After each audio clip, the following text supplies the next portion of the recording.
ruling out leaving the party if the party kind of leaves him, which he seemed to intimate it already has. Is that fair? Is that right? Take a look at this. You decide. Are you ruling out running as an independent third-party candidate? Are you ruling that out? Look, I'm by far the front runner as a Republican. I want to run as a Republican. I will beat Hillary Clinton. But if you don't get the nomination? We're going to have to see how I was treated. I'm going to have to see how I was treated. Very simple.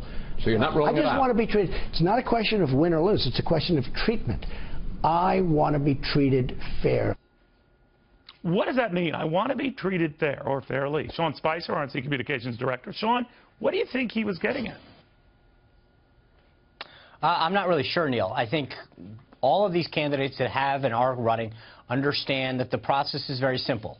You go through the 50 states and 6 territories in the district, try to collect as many delegates as you can, and whoever gets to 1,237 delegates first becomes the nominee. That's a majority of the delegates. It's a simple majority of the total number of delegates that are available. And whomever achieves that becomes the nominee. It's plain and simple. It's out in the open for all to see. And I think our job here at the RNC is to make sure that we have a fair and open, transparent system that everyone can watch, see, and occur, that as you go through the different states to accumulate these delegates, there's no question on how the process was undertaken.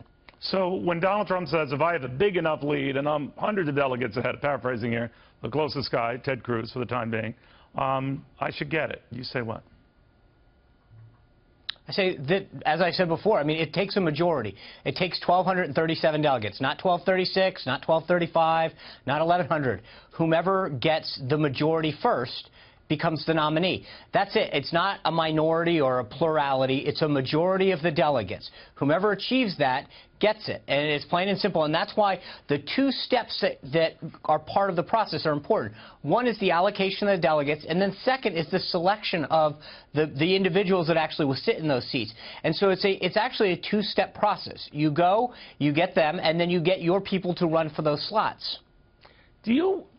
Again, this is just talk out there that you know, Senator Cruz has worked very, very hard to work on these uncommitted delegates or not quite committed to candidate delegates, but extending that to those who already are committed. Does that latter part worry you? Is that going against the rules? No, not at all. In fact, that's part of the rules. It's part of the process. In other words, Donald Trump about did the same thing, %. Sean, if Donald Trump did the same thing to go after committed, let's say, Cruz delegates.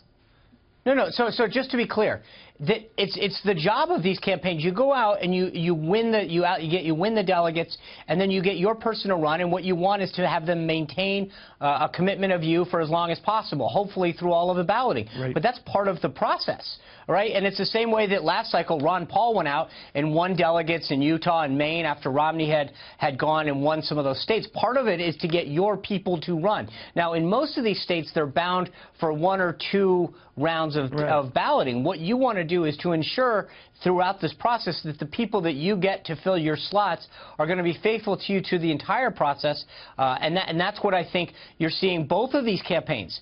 Both of them, in fact, all 3 of them, because Governor Kasich's campaign is doing the same, which is going out and trying to help make sure that the people who are running for delegates are people that support you most of all the 3 candidates seeking the nomination.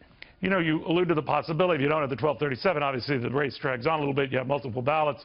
And all 3 of the surviving candidates have argued it should be one of them because they've been in the race. Now, we know historically when it fails on multiple ballots, oftentimes parties, Republican, Democrat as well, will go outside those candidates who competed to an acceptable alternative candidate. Can you see that happening?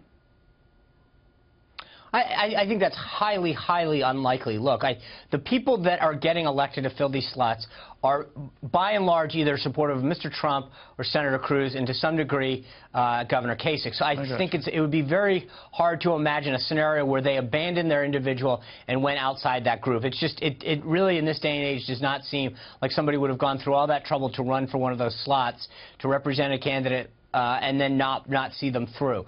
Of course, it's possible, but I just don't see that scenario emerging. We feel very confident that one of the 3 individuals currently in the race will become our nominee.